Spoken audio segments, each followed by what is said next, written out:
Bueno, resolvemos un circuito de alterna en serie. Resistencia, capacitor y bobina, RLC. Tenemos el voltaje de la fuente. Este es el voltaje eficaz. Recordemos que hay también un voltaje máximo y un voltaje instantáneo, que son otras expresiones. El voltaje eficaz es 150 volts, que es el voltaje que nos dan como dato. El voltaje máximo sería 150 volts por la raíz de 2, pero en este caso no lo están pidiendo. Bueno, ¿qué tenemos que hacer? Tenemos que calcular cuál es la intensidad de este circuito. Para ello tenemos resistencias que van a impedir el paso de la corriente, ¿sí? O van a hacer que caiga el voltaje cuando la corriente pase a través de ellas. La resistencia está en unidad ohms, correcto, pero tenemos la capacitancia que está en faradios, microfaradios, y la inductancia que está en Henry. Por lo tanto, no están expresadas en la unidad de resistencia como para poder resolver y calcular la intensidad de corriente. ¿Qué vamos a hacer entonces? Vamos a calcular, a transformarlas, diríamos, a ohms. Es decir, vamos a calcular las reactancias que serían la resistencia en cada uno de esos elementos pasivos. Phi sub L, que es la velocidad angular omega por L, la inductancia, nos va a dar entonces la reactancia inductiva, es decir, la resistencia en la bobina, ¿sí? L es un valor que nos da idea de la construcción de esa bobina, cómo está construida, ¿sí? La parte geométrica de la bobina. La velocidad angular es 2pi por la frecuencia. La frecuencia se mide en Hz y es dato también. Entonces, multiplicando 2pi por la frecuencia, 2pi por 60 Hz por la inductancia 0,60 Henry, obtenemos la reactancia inductiva en ohms. ¿Está? Entonces, Hz, acuérdense que era la inversa de segundo, 1 sobre segundo por Henry, nos queda en ohms. Impedancia. Es decir, ahora, en lugar de llamar las resistencias, las vamos a llamar impedancias. Entonces, R la vamos a llamar Z1, impedancia 1, que es igual a 250 ohms. Y la impedancia de ese capacitor, primero la bobina. De la bobina calculamos la reactancia inductiva y luego eso mismo va a ser la impedancia, pero la impedancia del capacitor y de la bobina le vamos a agregar el versor J porque van a estar en otro eje distinto a la resistencia. Es decir, la resistencia va a estar sobre eje X y las impedancias inductivas y capacitivas van a estar sobre el eje Y. Bien, entonces Z2 va a ser la impedancia de la bobina. ¿Sí? La impedancia de la bobina, bueno, va a quedar aquí cambiado. Z2 entonces es la impedancia de la bobina, que siempre va a ser positiva y en el eje Y, o sea, con el versor J. Esto está expresado en forma, quien diría binómica, porque tendría parte real y parte imaginaria, y Z2 es la parte imaginaria. Y en forma polar se expresa el módulo, o sea, 226, sin signo, y a 90 grados. O sea que si yo lo veo esto graficado, el triángulo de impedancias, tendríamos R sobre el eje X y Phi sub L, que es la resistencia de la bobina, en el eje Y a 90 grados. Bueno, ya tenemos entonces la reactancia inductiva y ahora nos vamos a ocupar del capacitor, es decir, calcular la reactancia capacitiva, o sea, la resistencia propia del capacitor.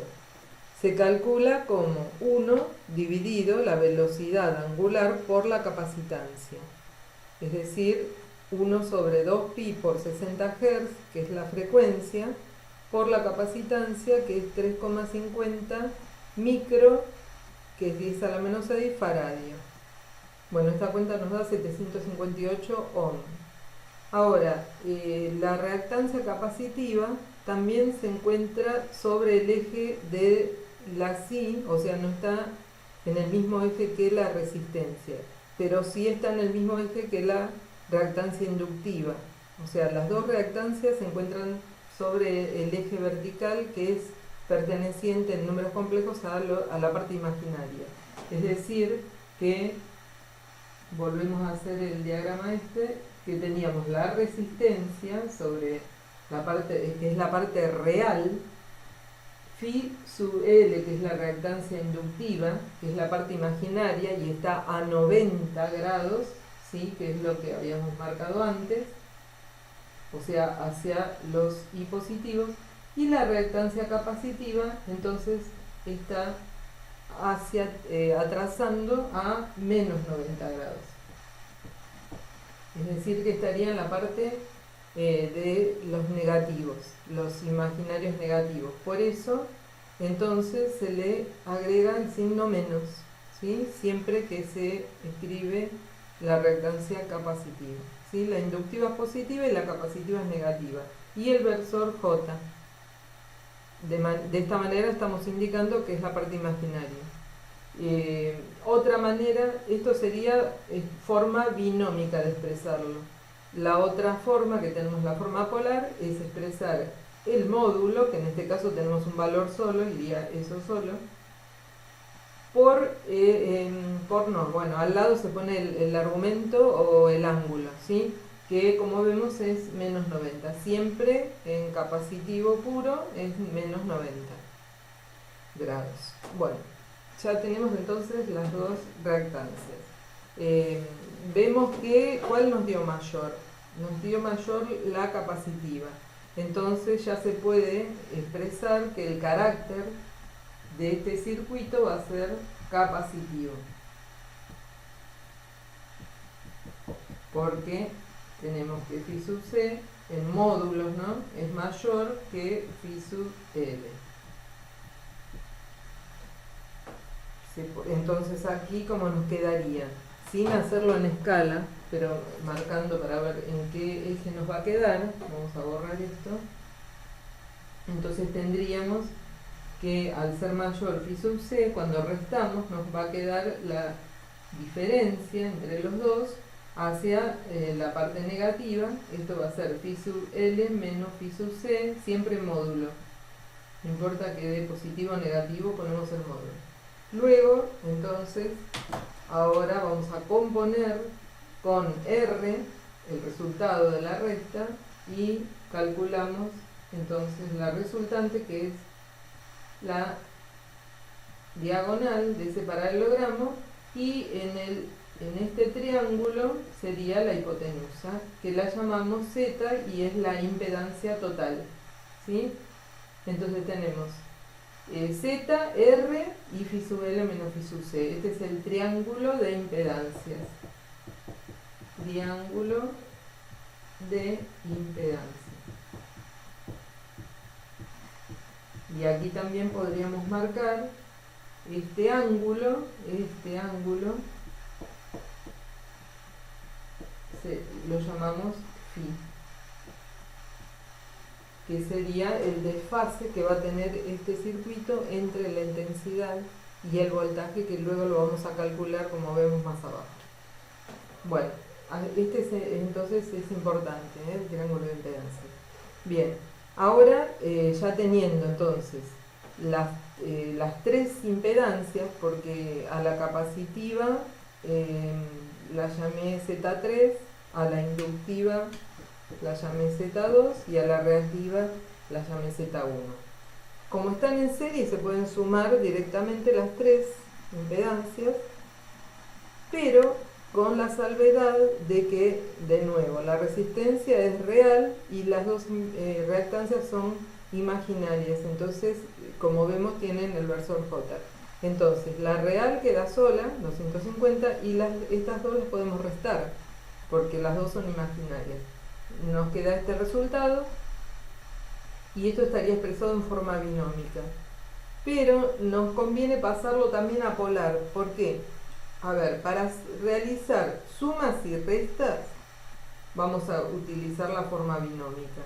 Para hacer multiplicaciones y divisiones nos conviene tenerlo en forma polar, ¿sí? Correcto, muy bien. Entonces, este es el ángulo, ¿sí? Y este es el módulo. O sea, es otra forma de expresar Z, que es la impedancia total. Bueno, ahora aplicando la ley de Ohm, la intensidad de corriente va a ser igual al voltaje dividido Z, que es la resistencia total de alterna, en un circuito alterno. El voltaje lo teníamos como dato, era a 0 grados, 150 volts. Y la impedancia es la que calculamos recién. ¿Cómo se realiza esto? Se divide los módulos, ¿sí? Entonces me da 0,255 amperes. Y los ángulos se restan, o sea que me va a quedar 0 menos 65. Como menos por menos es más, me quedaría 65 grados positivos. Quiere decir que, como vemos, el voltaje era a 0 grados estaba. La intensidad de corriente está a 65 grados. Quiere decir que está adelantando al voltaje. Está adelantándolo en 65 grados, que sería este valor del ángulo φ. Entonces, este sería nuestro ángulo φ. Bien, lo que nos faltaría hacer es el diagrama fasorial, es decir, los voltajes y la intensidad.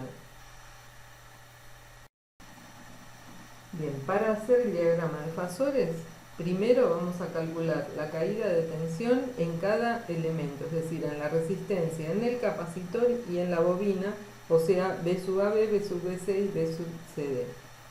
Bien, en la resistencia entonces, B sub AB va a ser igual a la intensidad de corriente, que es la misma para todo el circuito porque es un circuito serie, por la impedancia 1, que es la impedancia de la resistencia. Tenemos que la intensidad ya estaba calculada en forma polar y la resistencia lo teníamos como 250 ohms y era la parte real. Siempre va a estar a 0 grados, entonces, la impedancia de la resistencia. Y como es parte real, estaría sobre el eje X positivo. Bueno, se multiplican los módulos y los ángulos se suman en la multiplicación. Bueno, este sería el valor entonces del voltaje en la resistencia. Ahora, en el capacitor, que sería BC, es igual a I por Z3. Z3 lo tenemos expresado en forma binómica y en forma polar. Bueno, obviamente usamos la forma polar porque es una multiplicación. Entonces, intensidad por Z3, se multiplican los módulos, se suman los ángulos, pero como este es negativo nos queda menos 25. Y luego en el inductor, en la bobina, va a ser I por Z2. Z2 lo teníamos también en forma polar, ¿sí? Y se multiplican los módulos, se suman los ángulos, y aquí tenemos entonces los 3 voltajes que vamos a representar en el diagrama de fasores.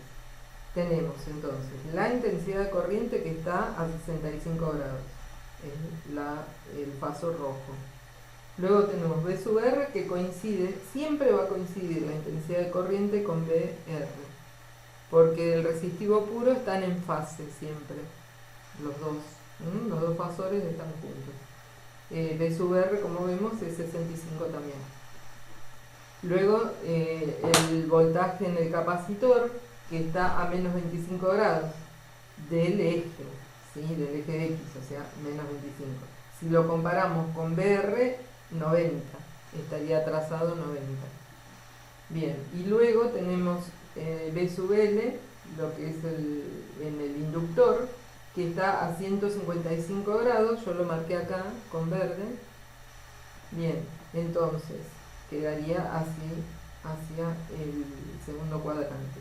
Fíjense que entre BR y BL hay 90 grados, y que nos quedaron colineales BL y BC, pero del sentido contrario. Bueno, y tenemos después B, que sería el voltaje total del circuito, ¿sí? Que estaba a 0 grados. Acá era dato, esto estaba a 0 grados. Correcto. Y entonces, si miramos ahora B con respecto a I, el voltaje del circuito con respecto a la intensidad del circuito, vemos que la intensidad está adelantada a 65 grados, que es lo que habíamos dicho antes, con respecto a B. Bien, bueno, espero hayan entendido y aquí terminaría con complejo circuito de alterno.